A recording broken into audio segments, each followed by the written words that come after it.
ఊరు నుంచి 12 కిలోమీటర్స్ దూరం ముక్కవారిపల్లికి సార్తో మాట్లాడడానికి వెళ్ళాను అనమాట. అంటే ఇతన్ని ఎమ్మెల్యేగా నిలబెట్టిన అతను ముక్క రూపానంద రెడ్డి అనేసి ఉన్నారు. ఆయన్ని కలవడానికి వెళ్ళాను. ఇతన్ని కలిసి ఏంటి అనేసి అడగడానికి వెళ్ళాను. వాళ్ళెవ్వరూ నాతో మాట్లాడడానికి రెడీగా లేరు. ఈవెన్ వాళ్ళందరికీ ఎప్పటి నుంచో ఈ విషయం తెలుసు. నేనే 1.5 ఇయర్ నుంచి కన్వే చేస్తున్నా ఏంటని. వాళ్ళ పేరెంట్స్కి కానీ, ముక్క రూపానంద రెడ్డికి కానీ, వాళ్ళ వైఫ్ కానీ అందరికీ నేను చెప్పుకుంటూ వస్తున్నాను. పోలీస్ కంప్లైంట్ ఫస్టే ఇవ్వచ్చు, కాకపోతే ఇప్పటికీ నా కంప్లైంట్ తీసుకోలేదు ఎస్పీ ఆఫీస్లో తిరుపతిలో. ఇంత జరిగిన తర్వాత కూడా నేను ఎస్పీ ఆఫీస్కి వెళ్తే అక్కడ ముందే ఇన్ఫర్మేషన్ ఉందంట, ఈ అమ్మాయి కంప్లైంట్ తీసుకోకండి అనేసి. ఇక్కడ కోడూరులో పోలీస్ స్టేషన్కి వెళ్తే వాళ్ళమ్మ నా మీదే ఎఫ్ఐఆర్ ఫైల్ చేసిందంట. నేనేదో బ్లాక్మెయిల్ చేస్తున్నాను అతన్ని అనేసి. ప్రూఫ్స్ లేవు. వాళ్ళ సేఫ్ సైడ్ వాళ్ళు చూసుకుంటున్నారు. నన్ను మీట్ అవ్వడానికి ఎవ్వరూ రెడీగా లేరు.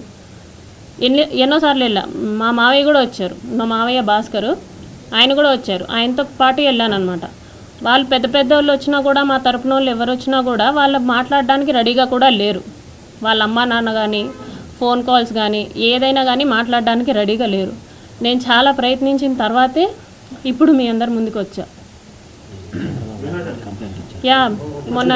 మొన్న సంక్రాంతికి చంద్రబాబు నాయుడు గారు నారావారిపల్లికి వచ్చారనమాట. ఎస్పీ ఆఫీస్లో తీసుకోవట్లేదని చెప్పేసి నేను డైరెక్ట్గా చంద్రబాబు గారికి ఇచ్చాను కంప్లైంట్.